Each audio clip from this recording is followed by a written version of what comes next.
Hi, I'm Lucy Bravo, a Mexican journalist here to talk about what's really happening in Mexico. The world needs to know. Our democracy is under attack. This week, Mexico's Supreme Court, as we know it, held its last session, marking the final nail in the coffin for our independent judicial system. So let's break it down, fast.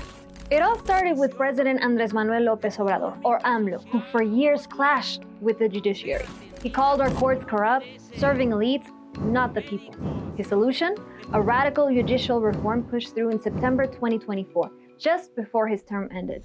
It passed with a supermajority from his Morena party, despite massive protests and strikes by judges, law students, and citizens alike. The reform is unprecedented. It makes Mexico the first country to elect all of its judges, including Supreme Court justices, by popular vote. Sounds democratic? It's not.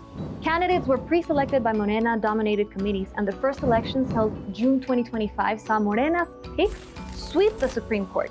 Voter turnout, a record low 13%. Many Mexicans were confused by ballots listing hundreds of names, but almost all of the elected candidates appeared in pamphlets that Morena members were accused of handing out to voters to suggest who they should vote for, which is of course illegal.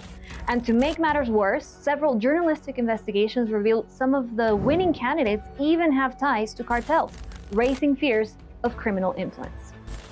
The final session of the current Supreme Court held this week was the last gasp of an independent judicial system. The court, now stacked with Morena loyalists, marks the end of a judiciary that had gained independence in the 1990s. Judges now face pressure to rule in favor of Morena. The fallout? The US and Canada say this threatens Mexico's democracy and trade under the USMCA. Our economy, already stagnant with GDP growth below 1% for years, faces worse uncertainty. Investors are spooked because they fear courts won't protect their interests. Human Rights Watch calls it a violation of international standards. This isn't about fighting corruption, it's about control. Morena now dominates all three branches of government. The checks and balances we fought for are gone. Mexico's democracy is at a breaking point, and the world must pay attention.